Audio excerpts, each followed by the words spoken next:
Hola, buenas tardes, ¿cómo están todos, todas, todas? Buenos días, buenas noches, depende de cuando estén escuchando este video. Vamos con un nuevo capítulo de este canal Ser Humano en Construcción y hoy día vamos a hacer un especial que nos vamos a enfocar en lo que significa la salud mental. Hoy 10 de octubre se conmemora el Día Mundial de la Salud Mental y yo pensaba hacer otros videos, tenía anotada en mi pizarrita que estoy mirando, otros videos, pero vamos con algo tan importante como es el proceso de salud respecto a nuestra mente, a nuestra alma, podríamos llamar en Occidente. Entonces, lo primero que podemos hablar es la controversial visión que tiene, no sé si Occidente en general, pero digamos Chile, porque es donde estoy, donde me ha tocado vivir, respecto a lo que significa la salud mental, bajando los términos totalmente. Hace un par de meses atrás, mañana empiezo mi segundo trimestre de psicología. Hace mucho tiempo, hace un par de años ya, aún estando en el doctorado, quería entrar a estudiar psicología, me demoré un poquito, pero aquí estamos. Me falta mucho, aunque digamos que de repente esa misma vocación o ese mismo llamado o experiencia de la vida, una vez que uno empieza a estudiar se da cuenta que más que vocaciones, cómo has vivido tu vida te permiten tomar ciertas decisiones. Eh, y bueno, entre estudiar psicología, aquí estoy muy contenta, feliz, harta pega, inversión de tiempo, espacio, emociones, pero aquí estamos dándole curso a los estudios. Y bueno, la cosa es que, volviendo al tema, cuando a mí me preguntan qué, ya le digo estoy estudiando, me dicen de nuevo, así como tú cuándo paras de estudiar, y probablemente nunca. Y me preguntan qué estás estudiando y digo psicología. Y es interesante el fenómeno porque te dicen, bacán, genial, qué bueno que estás estudiando psicología, se necesita mucho, mira cómo está la salud mental aquí en Chile, la gente del extranjero me han dicho en España, en Estados Unidos, podría venirte para acá porque realmente se necesitan psicólogos. Y uno dice que bueno, qué interesante que valoren lo que uno está haciendo.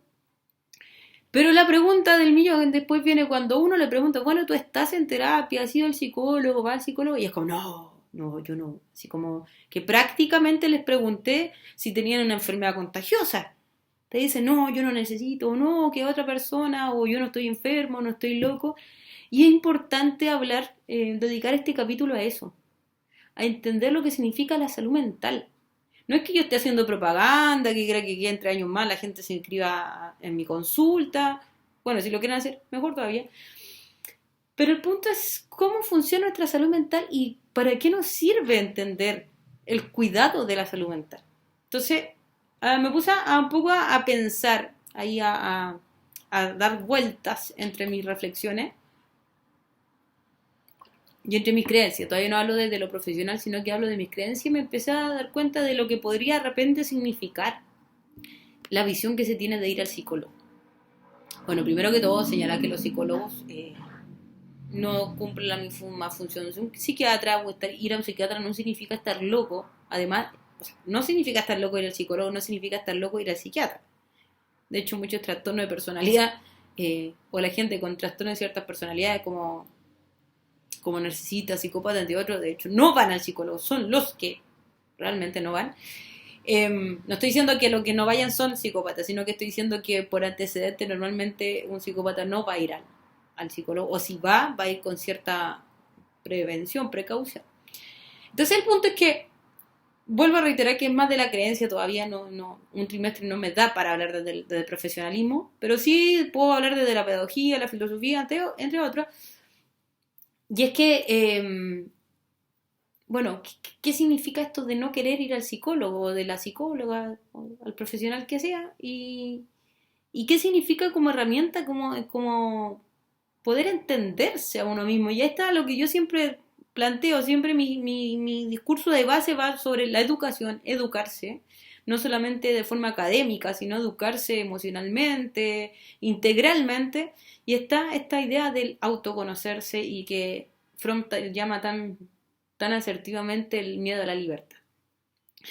Entonces, en primer lugar, está el tema de que lindo que tú estudies esto, hay gente que lo necesita, pero yo no necesito ir al psicólogo.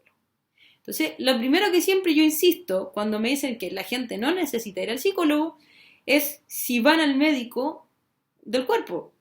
O sea, si les duele no sé, si les duele un músculo, van al traumatólogo.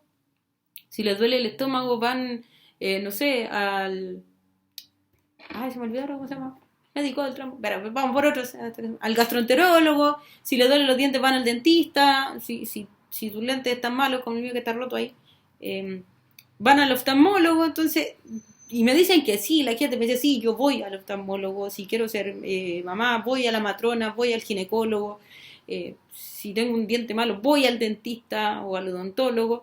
Entonces, si tus emociones ves que estás mal, si estás estresado, si estás agotado, si estás cansado, si estás pasando por un proceso traumático, ¿por qué no vas al psicólogo?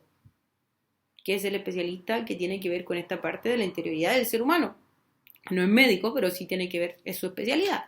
Como cuando uno quiere aprender algo y va donde el profesor, o si necesita arreglar algo, va donde el albañil, etcétera, etcétera, al encargado o al especialista de la situación. Entonces, ellos dicen, no lo necesito. ¿Cuál es el problema?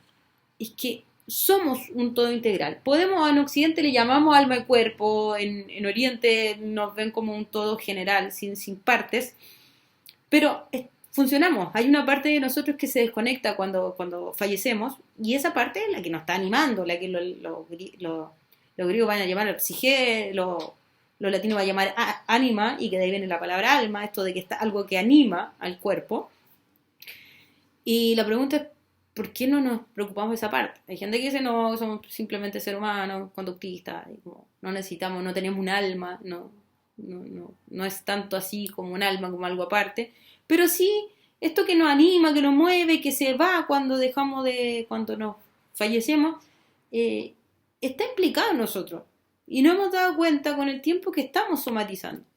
Vivimos en un proceso, para los que les gusta ir a recordarse y reírse por el guasón, vivimos en una sociedad que está somatizando, que está más violenta. Violencia siempre ha existido, pero que está más reactiva, que está colapsando. Sabemos que después de toda crisis viene una catarsis, necesitamos un choque para darnos cuenta que algo está pasando. Ser humano en construcción nace de quiebres emocionales que permitieron avanzar, y ser humano en construcción nace de una vuelta al psicólogo, de una excelente psicóloga que tuve, que me ayudó a decir, vamos, dale, es una buena idea el canal. Entonces, el punto es que la sociedad, dice Erich Fromm, allá por los años 70, 80, y hoy en día igual, y yo estoy de acuerdo, parece que está dando luces, somatizando de enfermedades. Y somatizar significa que tu cuerpo expresa lo que estás callando de algún modo. No me extraña, y esto es súper subjetivo, no estoy basándome en un estudio científico, pero no me extraña que el Alzheimer sea la enfermedad de nuestro siglo. ¿Por qué? Porque en un siglo productivo al full hay que estar produciendo a 1000%, ni siquiera 100%. Parece que nuestro ser interior dice, no, quiero desaparecer, quiero borrarme, necesito desconectarme. Entonces el punto es, ¿por qué no cuidar? ¿Por qué no ir al psicólogo? Bueno, una cosa es que sale caro ir al psicólogo, sale caro. Sale más caro el psiquiatra, sale más caro. Pero también, pienso, no solamente si fuera gratis, si la gente seguiría yendo. Y aquí viene mi especulación, mi tesis, una teoría simplemente. Y es que nos da miedo enfrentarnos al descubrimiento de nosotros mismos. ¿Qué quiero decir con esto? Que sabemos que el psicólogo, la psicóloga, el profesional, probablemente, no por sí mismo, sino que uno mismo en este proceso de autoconocimiento, cuando uno se terapea, va descubriendo cosas que a veces tenemos guardadas. Conozco gente que ha olvidado parte de su pasado y que obviamente no quiere recordar. Hay traumas que hacen borrar cosas en nuestra vida. Entonces, rascar un poquito en eso, abrir, va a doler. A veces hay heridas que están cicatrizadas, pero que podemos sacar la cicatriz y vuelve a sangrar. Y vivir con eso no es fácil. Vivir ese proceso de decir, esto a lo mejor, no sé, yo pensaba que actuaba bien porque soy buena persona y me doy cuenta que no soy buena persona, soy complaciente, soy dependiente emocional. No es agradable. Es un trabajo grande. Entonces muchas veces mejor dejar debajo de la alfombra situaciones que parecen que son dolorosas y que no queremos revisar. Entonces a veces no es que no queramos ir al psicólogo, sino que nos bloqueamos ante la posibilidad del autoconocimiento. Pero ese autoconocimiento a veces, como decía el pasaje bíblico, a veces la verdad hace libre. cuento desde mi experiencia personal, una situación, experiencia personal para decir, sí, la salud mental es importante. Pero aquí tengo, que la gente a veces no me cree cuando lo digo, me dice, ¿de dónde lo sacaste? ¿Estás inventando? ¿No es así? Bueno, aquí dice Daisy Aguirre Soto para que se vea. Daisy Aguirre. Bueno, saqué el root para no compartir el root. Porque es información pública. Y bueno, acá tengo desde el 19 de enero, febrero, marzo, de mayo de este año, oficialmente diagnosticado, y aquí se ve, TDAH. El TDAH, que es el trastorno de déficit atencional, con hiperactividad, que se llama así, pero que no necesariamente tiene hiperactividad, hoy en día el título completo. Bueno, durante mucho tiempo me cuestioné mi inquietud. Soy personaje que siempre o lo sacaban de la sala o lo retaban mucho, y no, a veces no lo castigaban solamente porque era la persona que le iba bien en las notas, cooperaba, pero hasta el día de hoy, hasta hace unos meses atrás, me hicieron callar hasta en la universidad. Entonces, muchas veces me pregunté qué estaba mal conmigo, por qué soy tan inquieta, o por qué no puedo concentrarme muchas veces, o por qué no me gusta escribir paper. Y claro, uno se empieza a cuestionar y se culpa que uno es mala persona, mal trabajador, mal escritor, mal esto, mal. Pero no obstante, ese proceso de autoconocimiento, de este diagnóstico, permitió entender mucho más de quién soy y poder conectarme conmigo mismo. Entonces ahora casi es chistoso porque la gente me escucha y para todo hablo de que tengo déficit atencional. Pero ese misma, porque es déficit atencional combinado, que se llama, en mi caso. Es decir, tengo tanto del inatento como del hiperactivo. Uno empieza a darse cuenta y a entender ciertos patrones de comportamiento. Por ejemplo, hay mucha gente que me dice, no, si tú, ¿cómo vas a tener déficit atencional si eres tan, no sé, puedes estar tranquila, no te estás moviendo todo el rato? Cosa que si ustedes se dan cuenta, he estado todo el rato moviéndome en la silla. Y es porque en nuestra infancia, como me criaron a mí, obviamente me criaron para ser una persona correcta, para hacer las cosas bien.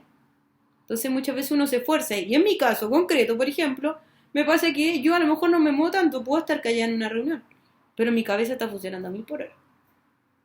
Entonces se me ocurre una idea, se me ocurre otra, voy a congresos de filosofía y a los 5 minutos me pierden. La persona saluda, da la idea de lo que va a decir y a mí ya se me ocurre una nueva idea. Otra cosa muy interesante fue que normalmente cuando a mí me hacían callar en clase no era porque no estaba atenta a la clase, es porque estoy compartiendo y estaba compartiendo con mis compañeros lo que estaba escuchando. Me llamaba la atención lo que estaban diciendo los profesores y por lo tanto tenía la necesidad imperiosa, digamos, anímica y corporal de decirle a mis compañeros la idea que se me estaban ocurriendo. Entonces, una vez que recibí este diagnóstico, puedo empezar a comprender mucho más de quién soy yo, de qué cosas puedo cambiar, qué cosas no puedo cambiar. Que, por ejemplo, tengo que pensar muy bien antes de hablar porque muchas veces me mandé ranazos, como decimos buen chileno, por decir cosas, llegar y lanzarlas. Por la necesidad de decir algo, o la necesidad de Entonces, imagínense una persona con déficit atencional que además ha tenido que vivir muy a la defensiva, mantener muchos mecanismos de defensa. Entonces, muchas veces he llegado sin querer, voluntariamente, a herir gente por el solo hecho de querer defenderme. Entonces, obviamente es un proceso, y como se llama este canal, y por eso es importante decirlo, ser humano en construcción no significa, el ser humano rara vez va a haber un ser humano 100% sano.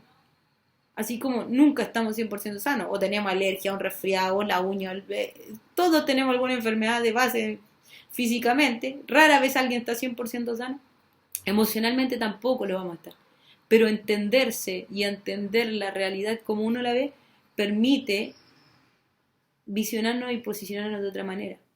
Permite no sentir culpa de estar, por ejemplo, un sábado tirado en el sillón haciendo nada. Permite cuidarse uno mismo, poner límites. Entonces, en este día de hoy, conmemorando el Día Mundial de la Salud Mental, le hago una invitación, no a hacerse fanático, estar toda la vida pegado al lado de un psicólogo, pero sí a lo mismo que uno hace de repente, su control anual, su revisión de las emociones. ¿Por qué estoy sintiendo tanto estrés? ¿Por qué no estoy durmiendo? ¿Por qué estoy tan cansado? ¿Por qué siempre tengo ganas de comer? A preguntarnos y a buscar un especialista que nos ayude a vislumbrar, porque muchas veces vivimos con dolores, con situaciones enfermizas, traumáticas, dolorosas, que no tenemos por qué vivir, que tenemos derecho a esa salud. Y otra cosa muy importante, ¿cuánta falta nos hace mejorar hoy en día en Chile la salud mental en nuestros consultorios? Y esto ya, lo anterior era una constructivo para nosotros. Ahora me paso a mis 15 minutos para criticar la salud mental de Chile. Hoy en día las listas para los psicólogos en consultorio que te estén atendiendo una vez al mes con suerte no es suficiente. Si queremos invertir, invirtamos en salud mental. Hoy en día se invierte económicamente en muchas áreas y especializaciones de la salud, pero la salud mental queda totalmente al margen.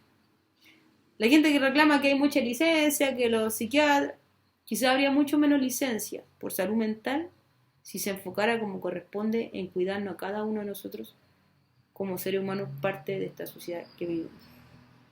Cuídense mucho, un abrazo, se les quiere, nos estamos viendo en un próximo capítulo. Recuerden siempre que aquí encontramos ideas, comentarios, opiniones y todo aquello a través de la reflexión, porque sin duda alguna, si hay algo que somos es seres humanos en construcción. Nos vemos, un abrazo.